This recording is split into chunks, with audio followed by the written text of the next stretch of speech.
वृंदावन की ओर चल पड़े। डेरा डम्मर उठा के। बंजारों का डेरा वृंदावन की ओर जा रहा है, लेकिन साथ में तो कोई नहीं है। हम अपने को बंजारे कहते थे। हम बंजारे ही थे और हैं, और सदा ही बन जाते हैं।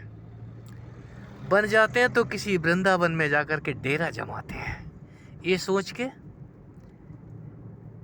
यहाँ रात काटेंगे और अगले मंजिल की तरफ बढ़ चलेंगे।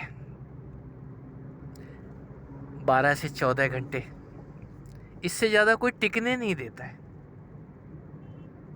अब रात ख़त्म हो गई है, महात्मा जी मांगो खाओ। इस आश्रम में सिर्फ रात काटने के लिए ही आपको रुकने की अनुमति है। इस वृंदावन में रात में ही रुकने की अनुमति है। अब दिन निकल आया है, जाओ मांगो खाओ, दुनिया में घूमो। ये बंजारों की टोली, हम अपनी टोली को लेकर निकल पड़ते हैं।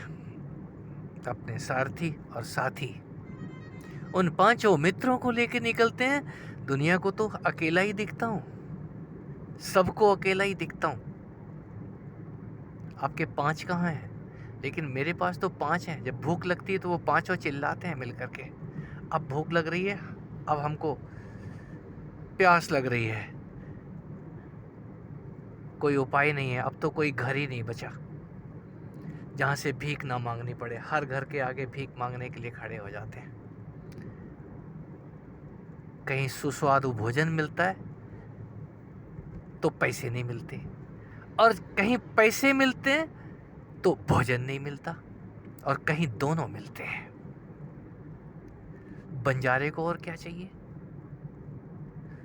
वो उपदेश भी वहां बन जाने को कहता है। बनो भाई बनो, बने रहो, स्वस्थ रहो, सुंदर रहो, तुम्हारा घर परिवार बना रहे, बसा रहे। और जो खुद उजड़ा हुआ है वो दूसरे को बसने की बात करता है। तुम बने रहो, और कुछ है ही नहीं अब सिवाय इस सूखे आशीर्वाद देने के। ये सूखा आशीर्वाद कालांतर में अपना रंग दिखाता है, और जब रंग दिखाता है तो उस बंजारे को ढूंढते हैं, फिर फोन लगाते हैं, आप कहाँ हैं, हम आपसे मिलना चाहते हैं। यदि उनको पता दे भी दूं, ओह आप हमारे घर नहीं आएंगे, हमारा तो कोई घर ही नहीं है, घर तो सब आपके हैं, हम आपके ही घरों में रात काटते हैं। और रात काट के आप हमें रुकने कहाँ देते हो?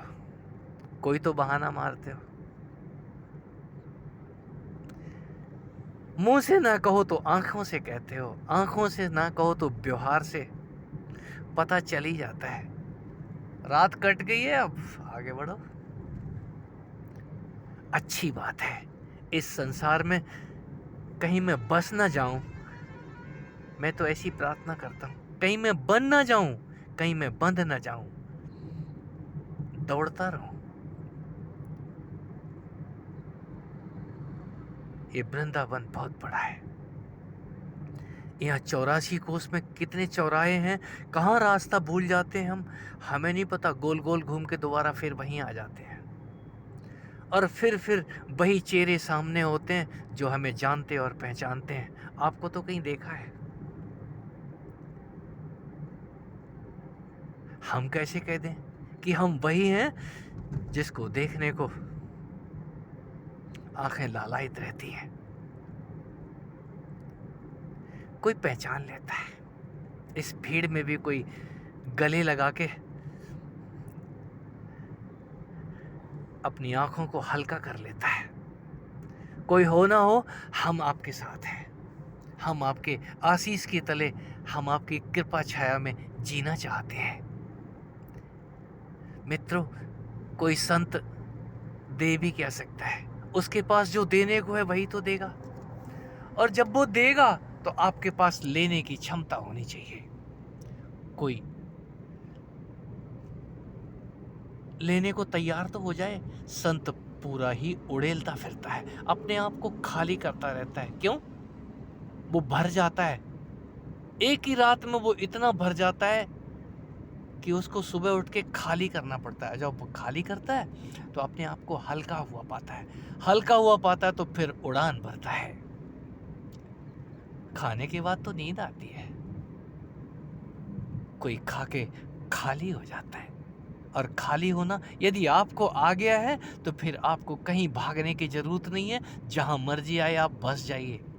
पंचवटी बनाइए, अपना वृंदावन बनाइए, अपनी द्वारिका बसाइए।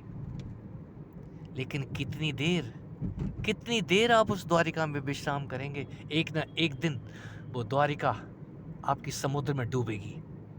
उससे पहले आपको डुबाना पड़े, उससे पहले वो द्वारिका, वो घर धड़ाम हो। आप अपने असली घर की खोज तो कर लो। कौन से घर के अंदर आप बैठे हैं जो धड़ाम नहीं होगा? यहाँ घर ही गिरते हैं, और जब घर गिरता है तो बेघर तो हम थे ही, कोई समझदार बंजारा हो जाता है, घूमता फिरता है बेपरवाह। मैं सभी को बंजारे बनने के लिए कहता हूं, मेरे जैसे सभी हो जाओ और उस मस्ती का आनंद लो जो मुझे मुफ्त मिली हुई है, आपको भी मिले।